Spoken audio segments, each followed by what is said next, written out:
একজন ওল্ড প্লেয়ারের মুখ থেকে এই কথাটা তখনই বেরোয় যখন সে তার স্কিলকে হারিয়ে ফেলে। যেই পুরানো প্লেয়ারের গেম প্লেটা দেখে আজ তোমরা হাসছো, এমন একটা সময় ছিল যাকে কাস্টম খেলার জন্য সর্বপ্রথম হায়ার করে নিয়ে যাওয়া হতো। যেই পুরনো প্লেয়ারটার গেম প্লে দেখে আজ তোমরা হাসছো, একটাবার খোঁজ নিয়ে দেখো সেই প্লেয়ারটার গেম প্লে দেখেই একটা সময় অনেক মানুষ গেম খেলা শিখেছে। যেই ওল্ড প্লেয়ারটার খেলা দেখে আজ তোমরা তোমাদের গ্রুপে নিতেও লজ্জা পাচ্ছ, খোঁজ নিয়ে দেখো সেই ওল্ড প্লেয়ারটা কোনো একটা সময় কোনো একটা গিল্ডের লিডার বা অফিসার ছিল।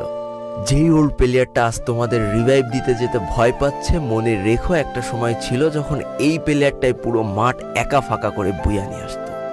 যেই নতুন প্লেয়ারগুলো শুধুমাত্র ডাইনামিক ডুয়োর সাথে গেম খেলার জন্য সারা রাত জাগো, তোমরা মনে রেখো যারা ওল্ড প্লেয়ার ছিল তারা সারা রাত খালি ট্রেনিং পিটাতো নিজেদের স্কিল ভালো করার জন্য। আমি জানি আজকের দিনের যারা অন ট্যাপ মারা প্লেয়ার তারা কখনোই ফিল করতে পারবে না যে বসে জুম করে উঠে হেডশট মারার মজাটা আসলে কি ছিল। আমি জানি যেসব ওল্ড প্লেয়াররা এই গেমের থেকে হারিয়ে গিয়েছে তারা এই গেমটাকে আজও ভালোবাসে। জীবনে এমন হাজারো ওল্ড প্লেয়ার আছে যাদের ফ্রি ফায়ারই ছিল জীবনে প্রথম রাত জাগার কারণ।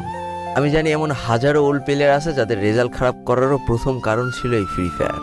আজকের দিনের নতুন প্লেয়াররা উচ্চস্বরে বলে আমি ফ্রি ফায়ার গেমটাকে প্রচুর ভালোবাসি, আর যারা ওল্ড প্লেয়ার ছিল তারা বলতো ফ্রি ফায়ার আমার ইমোশন।